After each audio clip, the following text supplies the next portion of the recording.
back to things, but this is really a wonderful opportunity. Well, thank you. So welcome to this new book news reading, celebrating books published during the pandemic lockdown. My name is Karen Schubert, and I'm the director of Lit Youngstown, a community-based literary arts nonprofit in Northeast Ohio. We are seeking presses, journals, organizations, and programs for the Fall Literary Festival Book Fair in October, and more information is available at lityoungstown.org. Thank you for joining us. I'm so pleased to feature these three poets, and congratulations to them on their publications. We'll follow this evening's readings with a conversation about the new collections. Named as a finalist for Emerging Poet Laureate of Allegheny County in 2020, Fred Shaw is a graduate of the University of Pittsburgh and Carlow University, where he received his MFA. His new book is Scraping Away, published by CavanKerry Press. Welcome, Fred. Thank you, Karen. I'm going to start off with a bunch of restaurant poems, just because, you know, the whole idea of what an essential worker, I think, has definitely been a big thing. And I don't know, it's just been interesting to kind of bring folks that previously hadn't maybe been thought about too much into the spotlight. So I'm going to start off with the title poem, Scraping Away. Once, when we were new, a plate of seafood crashed to the kitchen tiles and became the first scallops some of us had ever tried. Scraping away the broken to save the unscathed, we chewed briny mouthfuls of gritty, sweet meat, swimming in a sniff of garlic and white wine, thinking nothing ever tasted so good. As that moment passed into sounds of clinking silverware and carrying on, while Perry Como sang overhead, imploring us to learn the mambos to and fro, a lesson we'll soon take to humming in a heaping world that needs us to believe we can be oceans, pushing waves toward a shoreline we can't see, the worn down, far off places of ourselves. The one interesting thing about restaurant work is it seems like you come to find so many connections to other people. So for those of you that are perhaps unfamiliar, the next poem I'm going to read is The World Feels Small After Shaking Hands with Bruno Sammartino. For those of you unfamiliar, Bruno Sammartino was a really big time professional wrestler that was from Pittsburgh. How comforting Milgram's 6 degrees of separation between any two people, residents of a winding venue in the widening web of our relations. And on a slow night at the bistro, servers play the Kevin Bacon game for hours, connecting random celebs to the one-time footloose actor, the center of the universe for those who dabble in relative distance and fame. I'll think of this as I shake hands with the legendary pro wrestler I'm waiting on, only 2 degrees from Schwarzenegger, 3 from a Kennedy, 5 from Alfred Hitchcock and Orson Welles. And when the Irish writer tells me about showing Arthur Miller the sights of Belfast, all I'm interested in is this link to overdose and assassination. The closest I come to conspiracy, a New Orleans bar stool where Oswald once sat, and a shady landlord with mob ties. Over the years, I've found myself sweating beside others in hot restaurant kitchens. A few of them will succeed at murder, suicide, or dying in their sleep. A strange pride wells up when I come across their names in the paper. So I stand 2 degrees from Jimmy Snuka, 3 from Andy Warhol, 4 from Edward Teller, and consider the misfortunes of some I've known. The girl who jumped from a bridge, the boy who died from a jealous lover's fire, until I'm linked with a friend who panhandles after losing his sight to a mugger outside the 7-Eleven. It feels like rubbernecking. I'm going to keep moving on to a couple other restaurant poems and then kind of switch gears a little bit. Um, this one's called Cadre. This goes out to anyone I've ever worked with in a restaurant. On Fridays, I drive a ginger-haired friend to work. Another restaurant gig we landed years before his first DUI. And for 10 minutes, we trade tales of our aging parents, their homes and bodies failing, forgetting how they once told us we could be anything. Our promise rusted as my red pickup that rumbles into this back lot where air reeks of grilled meat and dried sweat, where busboys on break light one stale smoke off another, and a cook rubs his last dime over a stack of instant wins. Tonight, what we've come to bear beneath chandeliers built of driftwood will be memories of those bad dreams, their endless loads and slick floors, suffered until we wake, bone tired and thirsty. Come midwinter, my weariness, a mouthful of motherfucker, spit when my truck gets trapped in the driveway's icy grooves. And like a child in tantrum, all I can do is rock my body and spin the wheels into a cry. I'm going to move on to a couple of poems. One poem that kind of reminded me of a couple of poems in Frannie's piece that was concerning her the loss of a pet. This one's called Last Offices. Fatty tumors bulging, mom's blue tick stumbles on porch steps. She was a pup when dad landed in long-term care, a vent pumping all the breath he'd ever need. Voice robbed, he'd mouth, "This sucks," to any who'd ask, his body thinning against sheets, trached and laid up. Mom, chattering, smooths his greasy hair, helps him shave before the nurses show for what will be his final sponge bath. 15 years later, mom's adding cold bits of steak to a tooth-marked bowl, soaping paws and flanks until the dog smells newborn at this ending where the vet lights a votive and a shot renders fur quiet and still, nose dry in which the scent of my father is long dead.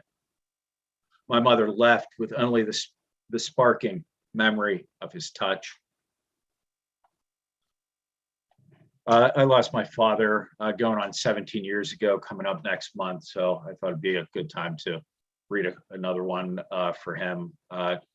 Dad liked his beer, and if folks are unfamiliar, Iron City is essentially the worst beer ever, and it's a big part of a lot of people from Pittsburgh like to drink it for one reason or the other.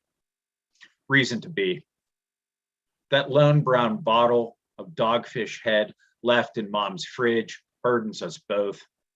So when I stop by to spackle and sand, declining the beer and asking for water, it lets our talk turn to dad, who, when he was living, always had a long neck handy, damp circles marking wherever he'd set them. Humid June nights, he'd relax on the front stoop, sweat beating the once chilly amber glass, sticky paper labels growing soft. Weekends, I'd ride unbelted in his big blue Impala, another uncapped iron perched in his lap as he drummed the dashboard with his fingers, the radio cranking with steady first notes of shake, rattle, and roll. On the day's last stop, I'm left idling in the ride as he'd belly up to some bar, order a sixer and one for the road, suds sticking to his upper lip, while outside I grow restless, knowing mom's city chicken is sizzling, even as the off-white whirlpool with its Mr. Yuck magnet and rusty metal shells still needs to be replenished. Let's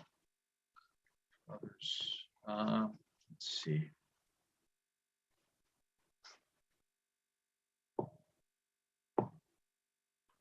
I'm going to move on to a couple of other ones.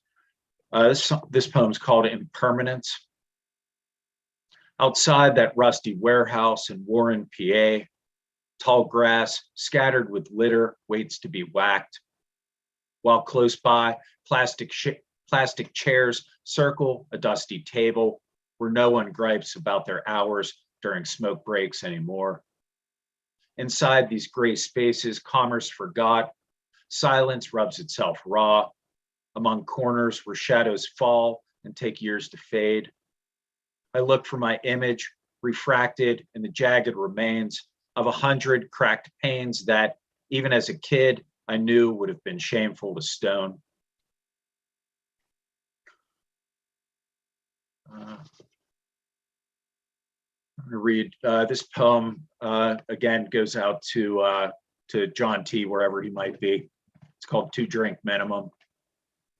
When John T shotgunned joint smoke past my lips at the party where everyone spoke at once, not eating a thing, it was green of me to not think I'd been kissed. His last name's gone to me now, even as I first met him, on his back, spitting through his mustache, twitching on the tan-tiled kitchen floor. My first days wearing red and white stripes, suspenders not yet decked with flare pins.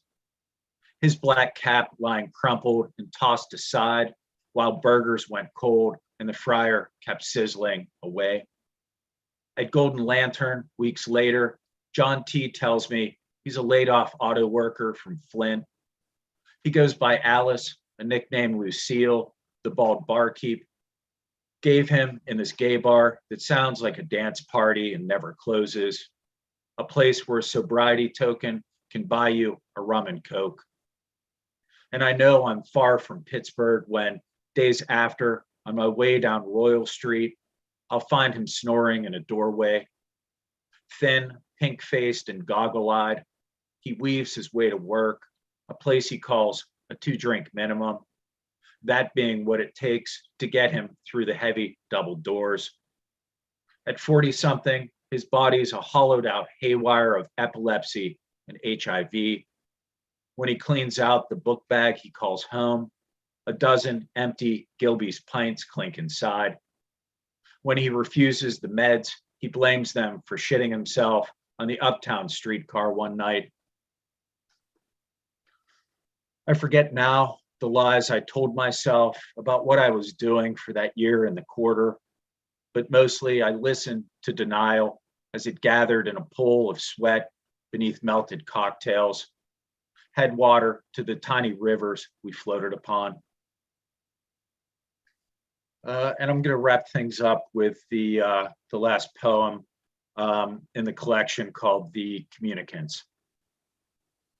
Here, Tuesday stumbling toward midnight, we're stuck with that lone couple lingering over a last swallow of Pinot, their plates cleared, water glasses emptied, check unsettled.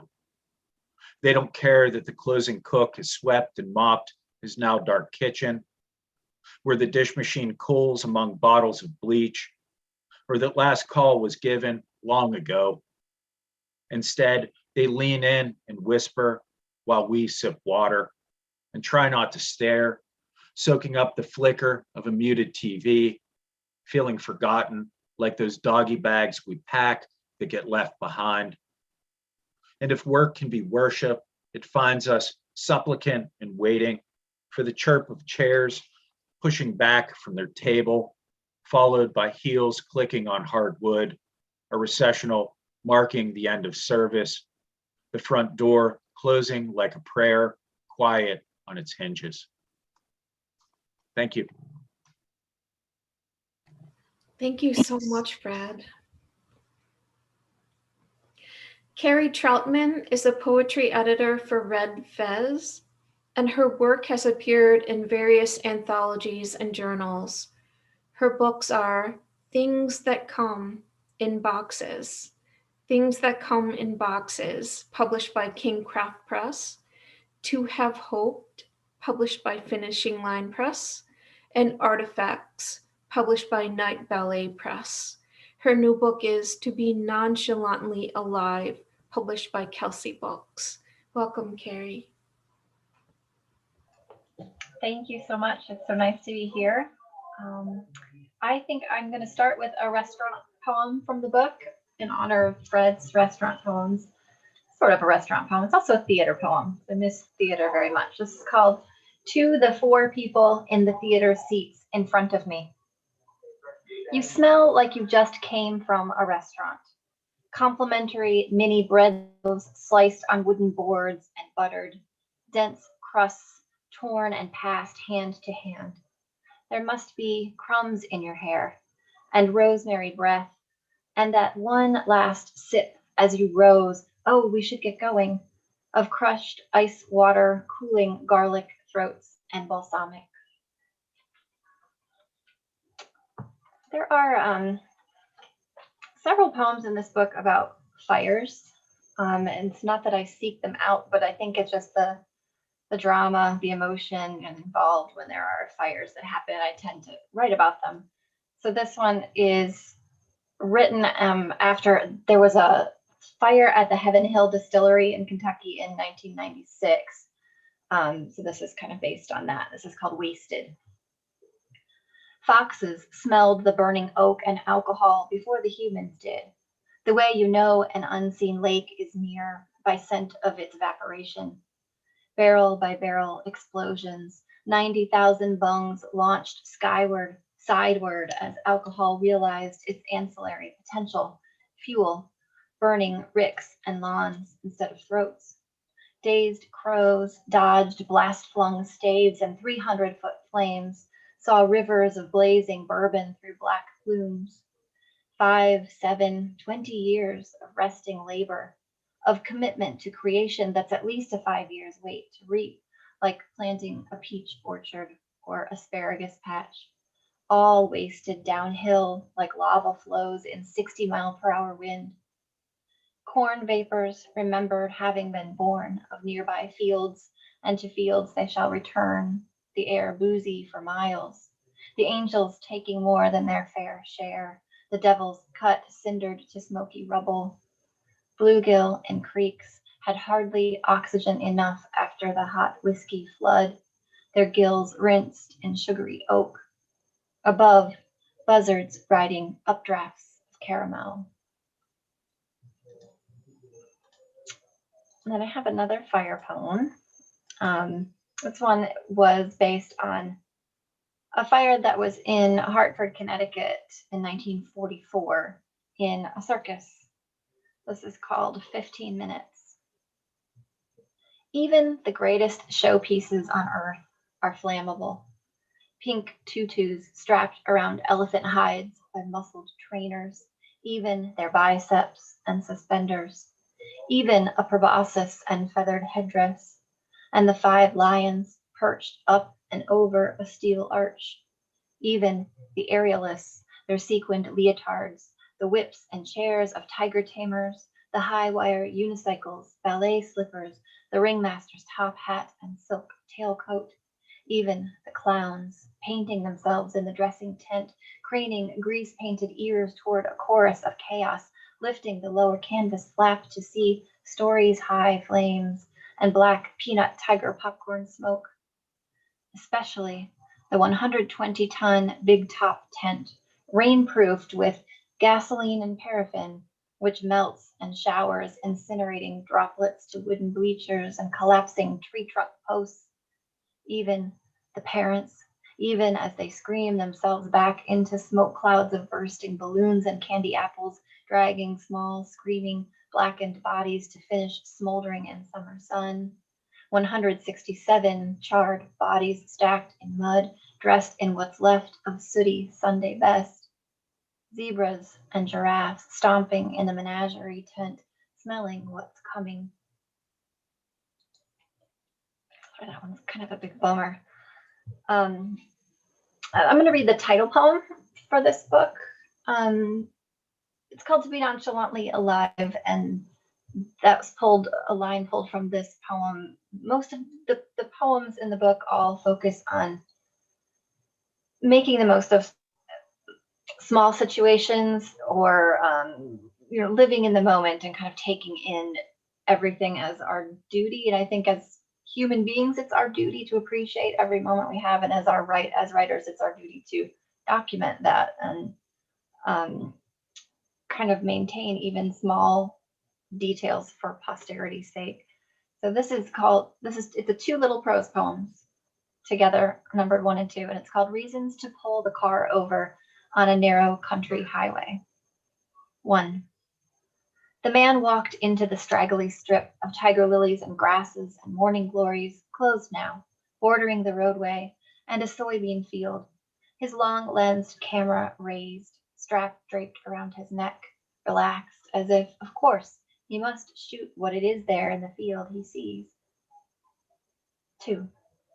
The woman had watched the car in front of her quaintly straddle the fresh carcass of an orangey cat, but she had not comprehended in time and rather felt her front left tire squash and the rear tire skid out a bit with 2 soft thuds that shivered her spine like a lie to the face or a nightmare remembered midday. So she stopped, crawled over the passenger seat, left the door wide, lunged and vomited into the just plowed under soil, heaved remorse to the weevils and crickets as if it was unjust to be nonchalantly alive.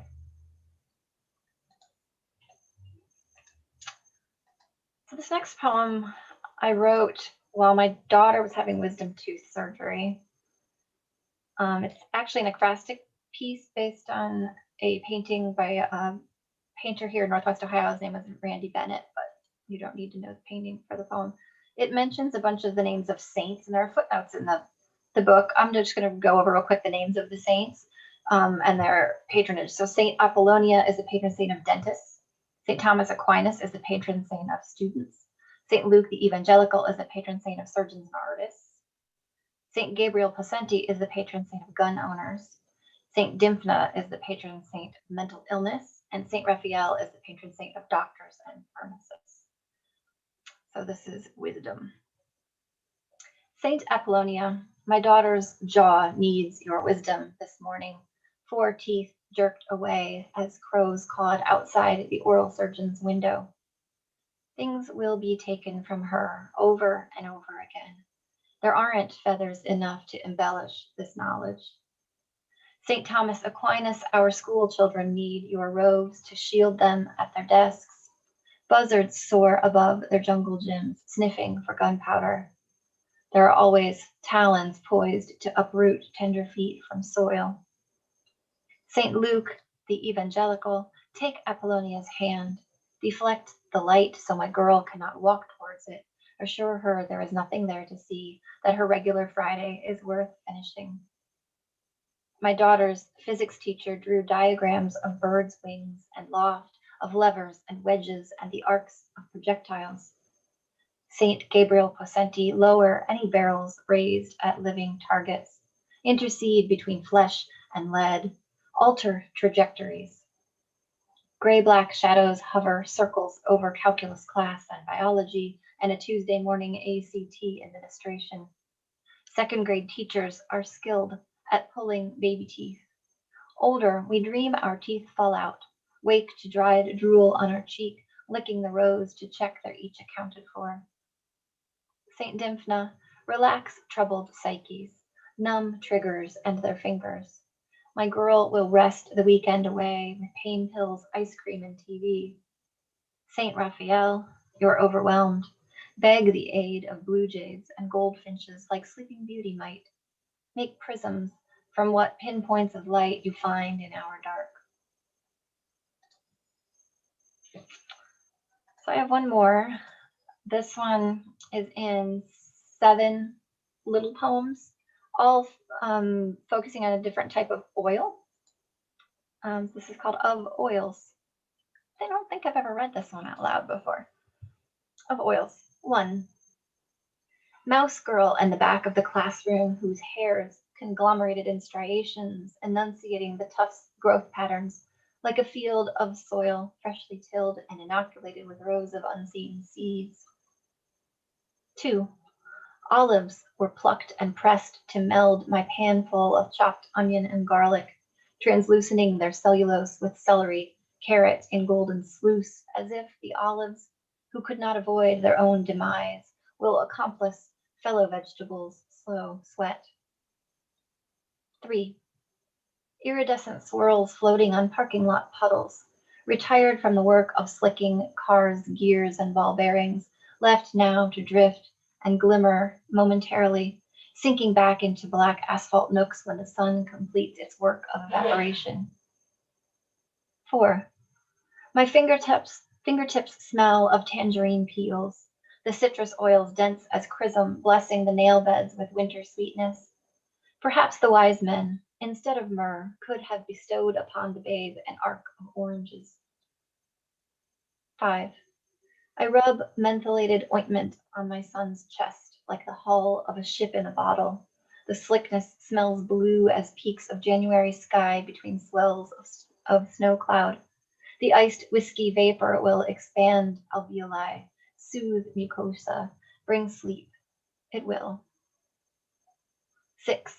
We revive February feet with smeared petroleum jelly at bedtime and sheaths of serious wool socks. The petrolatum knows to be sucked by crusted whorls, ooze into crevices the way snowmelt seeks the earth's core. 7. It is both miracle and sin, the cinnamon and butter in frivolous veins through the bread loaf, preventing the dough from adhering to itself, refusing to be absorbed into the dough, maintaining sweet selfness like the best kind of wife. That's all I have for you tonight. Thank you so much. Thank you, Kerry. Frannie Lindsay's awards include the May Swenson Award, the Washington Prize, the Perugia Prize, the Missouri Review Prize, and the Benjamin Saltman Award. She's a former National Endowment for the Arts Fellow. Her work appears in Best American Poetry. Her new book is The Snow's Wife, published by CavanKerry Press. Welcome, Frannie. Thank you so much. It's a pleasure to be here, and it's a pleasure to hear Kerry and Fred. I enjoyed your work very much. This book, The Snow's Wife, I'll just say a couple of words about it first. It's based on my husband's death a couple of years ago, but it's really not so much a book about mourning and loss as it is about the finer details of caregiving and what that's like and what that entailed, and the spirituality and the rage and the nitty-gritty and the just everything, and the love. So I'm pretty much just going to read this selection straight through, and I'll start with a poem called Falcon. Falcon. Your body lay alone with its readiness. We shared our bright, harsh peace with the air of the porch, the sun a gentle stranger. The squirrel you once shooed from the feeder snatched a white crust of your sourdough. We laid our palms down in your sternum's precipice. We rested our hands in your silent white hair, on your ears and your white, unfeeling fingers. We dried the tear that remained on your cheek. We opened the drapes. We opened the cupboards.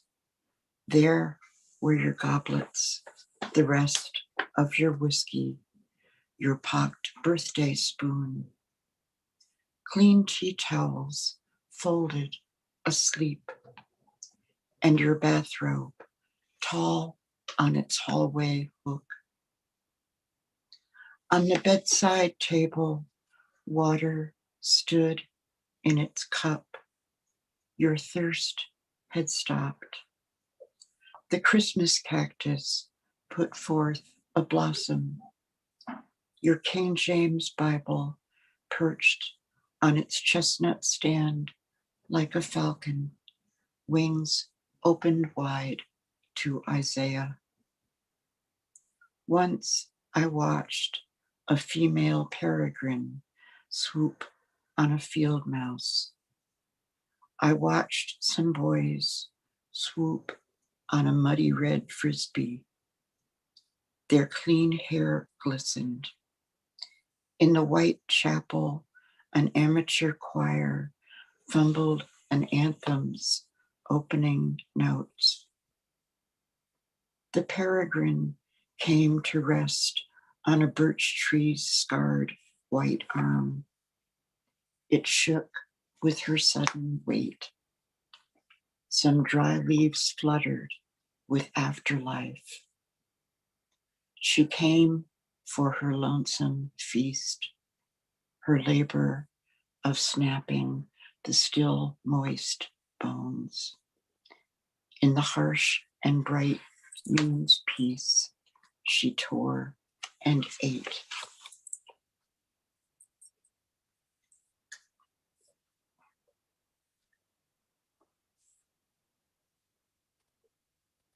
Bead. I still have the shirt he wore to the doctor the day she took both his hands and looked into his milky eyes and told him, as if it were some kind of blessing. None of us cried, none of that.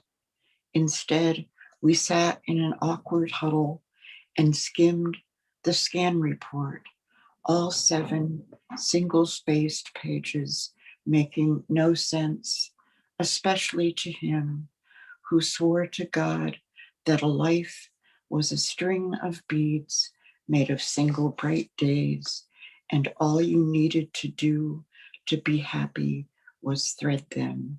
Now and then, hold your strand up to whatever light there was, but always keep a firm grip on the bead you were passing your red string through that very moment. Then go back to your stringing and go back again until they were gone.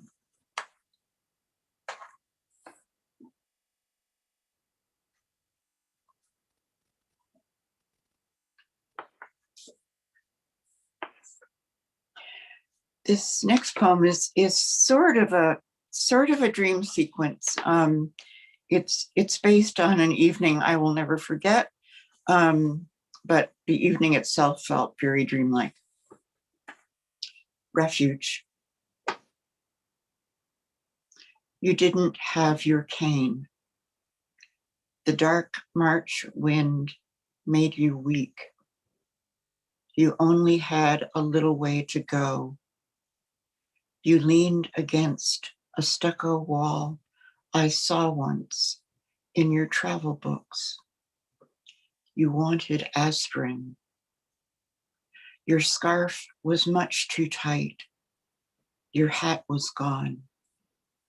Something more was wrong. You'd lost your wedding ring. I brought a cup of water and 2 pills. I brought them through the snow. I brought a cap that didn't fit. You should have been deep in your shadow's boat, a little bit asleep, a reed between your teeth. The snow, had it been kind, would fall again like old magnolia petals, loosening all at once when it was time, and go on falling, burying your boot tracks.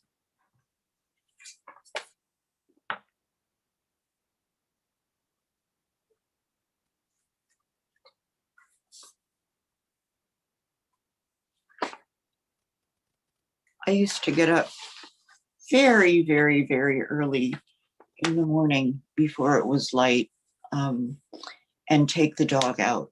the dog who is now lying at my feet. In the before,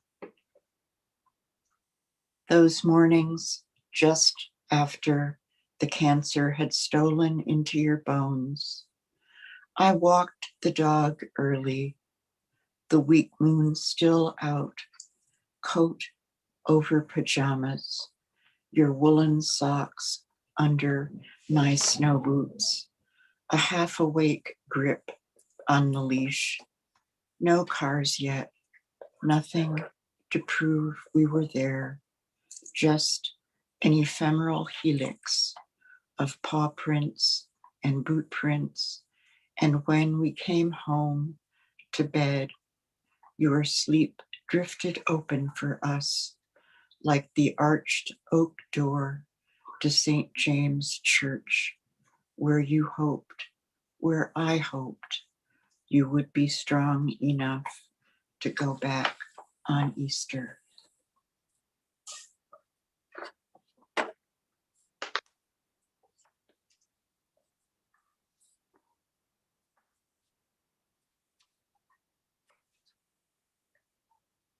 After. No one died in your bed. It is clean today as a plot of daylight.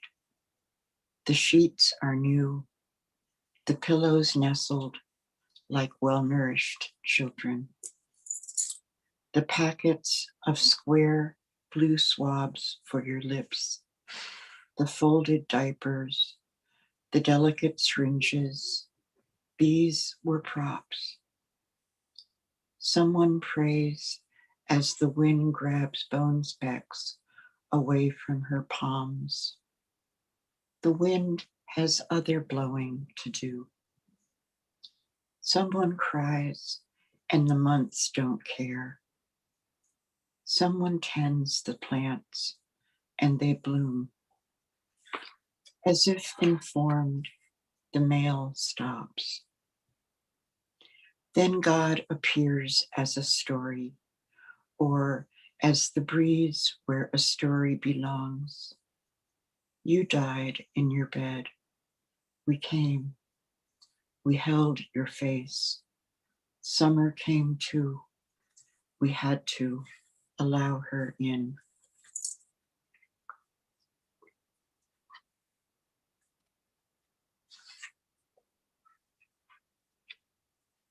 These next poems are a little bit more about widowhood. In November, everything departs. Behold the sunshine draping its already weary cloak over the noontime pond. Behold the peregrine's gaze, clear of rumor. Behold the brambled railroad track at the end of wander. Behold the black dog watchfully curled around the soup bone she's worried down to its lifeless green. Behold the plaid shroud of her blanket. I have been willing the finches to fall silent and join the sullen wet of the leaves. Willing, my friends, to keep out of the way. Stars to keep out of the way of the night, clicking along its rainy avenue. But behold, too, the bosomy gloom of libraries, the lamps so earnest and adequate over the little desks. I can bear to look as happiness fades from its tedious season. I can endure each vesper bell tonguing against its brave lip, the thrill in words like reckon, atone, and widow. How they are one another's encrypted siblings, the things they know, the things they hearken.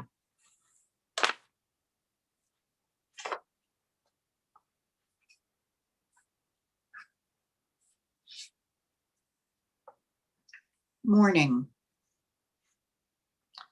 But then there is always the square bed of sun that the east-facing window delivers in time for the dog to lie down, basking beneath the piano in only herself. And there is the piano too, with its horse-like kind-heartedness, its sleek peace. And in the next room, which never has needed a door, the radio turned down low by the lamp and the freesia on the small dented table, speaking its terrible stories that sound at this volume like late summer insects, signaling their million-year-old acceptance that this is the end of their lives. And there is always the woman who hasn't been raped in over 40 years, making her coffee, her oatmeal, making the home that no one can ever make for her. And I think just two more. This poem is to my husband's daughter, Lizzie, who kind of was everybody's rock. The Rabbits of Upland Road. You are going to lose everything. The funeral home will show up to gather your father beneath a velvet shroud. The red potatoes will sprout in their basket inside the window. Someone will wash and fold the bedding and give it away. The neighbors' visits will stop. The art will assess at barely a fraction, and then you will run out of boxes. The plants will wither. No one will want the rare books. In time, your handwriting too will tie itself into mad tangles. You will never be granted the mercy you pled for. Your hoarse voice will startle you. But look, 2 brown rabbits have popped naively out from behind the lilacs. In their lovely, identical eyes rests the gem of everyday trust. It needs no faceting. Then the evening blinks, although it is nowhere near dark, and leaves you alone with just enough thanks to tear off one more rag. And I want to thank all of you one more time before I read the last poem. It's such a pleasure to be reading with the two of you, and thank you so much to Karen for organizing this. Thank you so much. This is a new poem. This poem is called Clydesdale. It's in memory of my sister. Clydesdale.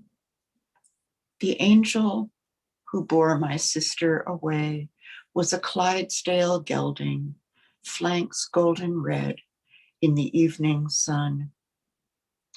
He stood in a meadow off Star Route 3 on the way out of Boulder, not knowing the colorless air already adrift wasn't a willow limb sweep across his mane, but a dimming girl on his back, or that I'd stopped less to offer my apple left from lunch than to bow my head to the Lord who tends mares at their midnight birthings, the Lord who steadies the stick's slender legs of newborns ambling wetly over dark pastures, the Lord who now lay August's still palm across the day's smooth back like a coarse, clean blanket.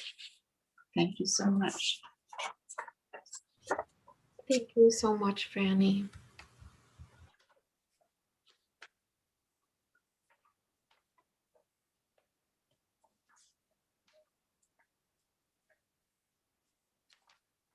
Started. Fred, it's frozen. Here we go. Okay, sorry about that.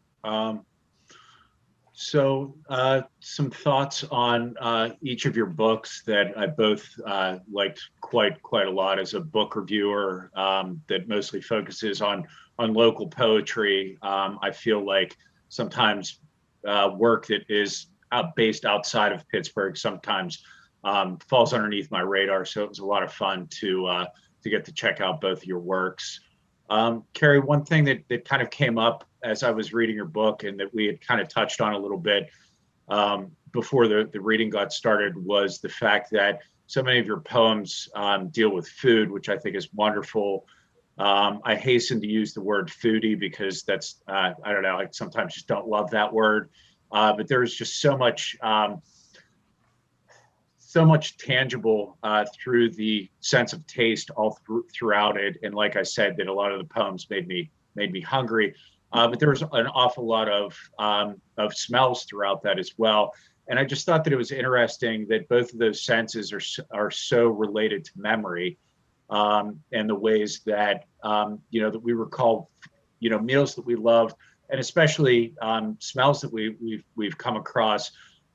When you were writing about in the oils about the Vicks, essentially the mentholated, it reminded me whenever I was a kid, immediately whenever I was reading that. And I used to have this like terrible reaction whenever we would go to our cabin up in the mountains. For some reason, I must have had some allergy, and I would always come down with like something like asthma. That the Vicks was the one thing that would get me through the night. And so I think that it's just interesting that obviously these poems were written probably pre-pandemic, but I think that it's also really interesting how so many people, especially at the beginning of all this, were so focused obviously on getting food, but, also baking, making different types of food. A lot of people were baking. I know my wife was making empanadas, was a real fun thing that we did. That were absolutely delicious. And I think that it's also interesting that I've been reading about kind of COVID long haulers and the fact that they've lost both their sense of smell and their sense of taste, and the fact that like eating is no longer very interesting to them. So I don't know if you would want to like just kind of touch on were those like sort of conscious decisions that you were making, and maybe just sort of your relationship with food and eating a little bit, and how they sort of found their way into the poems. Yeah, I definitely write a lot of food related poems, always have. And I have a poem called something like Food Memories of My Grandparents. And it's all just a series of poems that are, like you said, connected strongly to memory. I think because this book focused on paying attention to small details, that those poems just sort of naturally ended up finding their way into this particular manuscript.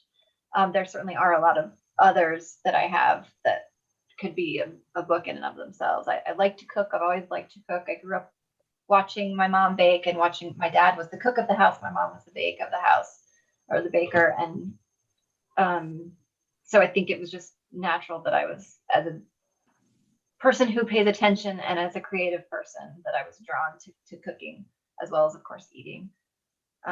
For sure, one of my biggest fears about catching COVID would be losing my sense of taste and smell. I mean, I would become depressed. I mean, I can't imagine living without that part of your life. It would be like, not being able to have sex, or not being able to read, or, like this, not being able to cook and eat would be life altering. So that's for sure. And when I read about COVID patients who suffer through that, there's a lot of empathy there, because that would just be awful. For sure. Yeah, I just think that it's really interesting is that in some regards, I feel like this last year is memorable for allowing people to like kind of dig in to think about, making things. I was reading an essay, a food essay by Roxane Gay, maybe it was in Bon Appetit. She was like talking about making pasta and like all these things she would have never had the time to do before, and how appreciative she became of like all that goes into cooking. And then the flip side of it is that, so many people suffering, and that being one of the side effects that, thankfully a lot of people are able to overcome it, but that somehow not being able to taste food, I completely agree, would be pretty devastating. And I think that, those people's relationship with food would certainly change quite a bit. So the other question I had for Frannie that, I loved your book as well, Frannie. And I was thinking both about, I loved your use of figurative language, both the metaphors and the similes that you're often using, that I think just does some really interesting things, and feels like interesting choices that doesn't get too far away from the subject matter at hand, but really seems to develop some things. And I also think that another interesting thing that I noticed was sort of the distance that your speakers and your personas of your speakers sometimes have. It seems like some of the poems at the beginning of the work seem to have a little bit more distance to them, whereas some of the poems towards the end of the book, obviously dealing about the speaker's, the illness of the speaker's husband, feel a lot closer. And I know that writing about my own father's passing away, it's certainly a bit different than a spouse passing away. But I know the first time I tried to read some of those, whenever I thought that I'd given myself enough distance, that it was probably 5 years afterwards, and I found myself breaking down in the middle of a reading, that I was really surprised that I hadn't given that there was still something a bit raw about that. So I was wondering if you might talk about a little bit about the figurative language that you use, as well as your choice of speaker and the distance in those poems. Sure. Am I having a lot of feedback coming back? Because I'm hearing an echo. Okay, good.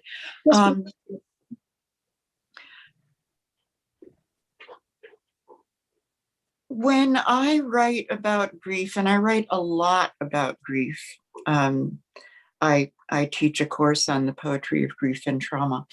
One of the things I say to my students is, imagine there's a box of tissues in the middle of the seminar table.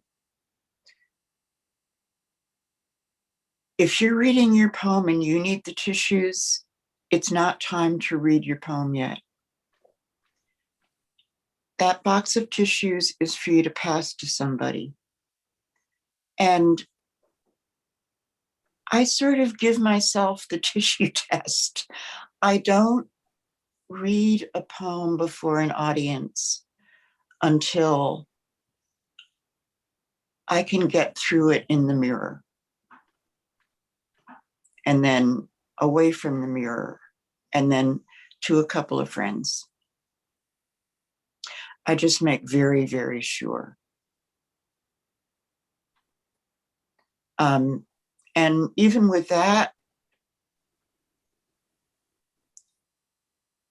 I'm still brought up short inside every time. And yet I think in writing about grief, I try to think of these poems as not about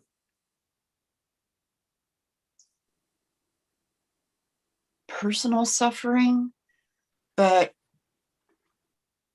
about grief as a human condition, and something that we all have in common and know very well and can empathize with. So I don't know if that answers your question or not. I think that answers a lot of different questions, for sure. I know that in the writing classes I teach that, I always think about writing about family, especially for my students that are often in their late teens and early 20s, would be a good jumping off place for them because their lives haven't been, lived a whole lot. And I've noticed that sometimes I have students that are like really reticent to talk about their lives. And in some ways, I think that, yeah, I can remember, and I'm sure other poets have said this, but Jan Beatty, who's a mentor of mine, always says to like write about the thing that you're most afraid to write about. And I always think that that's super interesting and has been something I've taken to heart. And Frannie, it sounds like, that you certainly well understand that as well. But it always just kind of surprises me not surprises me, but I guess I just wish that some folks were able to sort of think about the grief and trauma in ways of trying to approach it rather than running away from it. But I think what you're saying, Frannie, makes a lot of sense, is that, is that sometimes folks need a little bit more time, and that becoming an adult maybe is still giving them time to process things that they probably didn't understand quite as a younger person. So The other way I look at writing about grief is I look at what I'm writing about not as a poet or as the experiencer, but as a reporter. I'm just writing down the facts. I'm on assignment, and it's hard to do, but it really helps.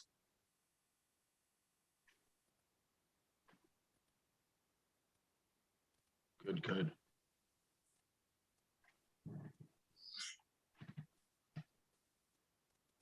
What other did anyone have any questions or comments perhaps on any of my work? I know that one thing that I think people have a lot of misconceptions about restaurant work, and Kerry, I really liked how, the idea of eating and it being, something that is obviously it's a pretty high up there on the hierarchy of needs that we need to have. And I think there's always this kind of misconception of like restaurant work is that you're getting to eat all of the food that's produced. And I don't know, it's definitely not that glamorous, but Now that the poem, I'm assuming it's the title poem, the idea of restaurant workers picking scallops up off the floor, and that's their first and only opportunity to taste them, is just heartbreaking. I mean, I worked in restaurants, my husband, all through high school, college, like that's our jobs. Our three oldest children who are old enough to work in restaurants, but not fine dining. So it's a little different. That dichotomy isn't quite as obvious between the workers and the clientele. We worked in a breakfast brunch type, fast casual setting. So it's, ham and eggs are a little more universal than scallops are. But still, you living in a restaurant world, you learn about all kinds of people. I mean, it's a great education for a high school, college kid to learn about different types of people in the world and different living situations and economic situations. And it's a real microcosm of America in that kitchen. People from all different countries and different educational levels and different goals and different relationship statuses. And you've got your 55-year-old waitress who this is what she's been doing her whole life and will always, to the 16-year-old who doesn't even need a job but just does it for the heck of it. It's certainly fodder for writing, and that's why so many movies and TV shows and things take place in that setting, because it's just, there are endless stories and endless possibilities. I loved how both of your work was so very, very of the world, of the senses. It was so immediate. I just could access all of it, and it was just a pleasure to listen to. Thank you. So Thank you, Frannie. thank you. Thank you so much. I think that's one of the fun things that I think that I first got it, I don't want to say realized that I was getting sucked into the restaurant world, but I think the first time a server handed me my tip out as a busboy whenever I was 16 or 17 years old, and I walked home with, $50 in cash. That was pretty amazing. But the idea of like going into a restaurant, it's taken me a long time to realize it because, it's just a job oftentimes. But I think writing about it allowed me to think about just how much of the senses, it's a carnival for the senses, essentially, when you go into a restaurant, that it should smell good. It should certainly taste good. The music should be interesting. There should be, it should be fun to look at. Kind of all it should be comfortable to sit in as well. And I think all of those things, I don't know, just kind of fit into whatever it was that I was trying to do to focus on the imagery. And I think that Kerry, touching on like the idea of people, for one thing, I think that I always thought of myself as a bit of an introvert and didn't want to deal with people when I first got into the business. And the longer I've been in it, the more I realized that like I really like dealing with people and making sure that they get what they want. And that I love food, and that I enjoy talking with the cooks and the chef to understand how things kind of come together. Kerry, I liked how you sort of touched on some of the ideas of kind of like the bigger kind of social issues that go along with working in restaurants, between the older waitress that didn't have a lot of opportunities, but was able to like carve out a niche where she's able to pay her rent and feed herself, to the 16-year-old that is just there to do whatever. But I ultimately think that the experience is really good. That I don't think I was ever setting out in my work to like write anything political. I think Stanley Kunitz basically says that you're, writing a political poem is just like preaching to the choir. But it seems like other people are sort of picking up on the fact that I think a lot of, again, we start thinking about the fight for, $15 minimum wage and kind of all these different issues that so many of these things intersect with food and the service industry, that it's just been interesting to have not set out particular to do that, just writing about my life, but that folks have been able to notice that, those are things that are pretty dear to my heart and I feel strongly about. And I would think post-COVID, when the world opens up, and I mean, that's one of the first things, like, I can't wait to just go sit in a restaurant and have food brought to me that I love to cook, but boy, I love to have it just brought to me and just eat something beautiful that someone else made. And I want to hear the clinking glasses and the murmur of, the conversations and tables. And I hope people have a new appreciation for all of those that bring that experience to us once we can get back into it. Yeah. Takeout's not the same. No, definitely not. Well, I wish we were all a little bit closer so we could share a table. This is quite a geographical range that we represent. But I just want to thank you so much for this wonderful evening and conversation. I love your work so much, and I'm very grateful to you for sharing it here. Thank you, Karen. Thank you so much. It's been a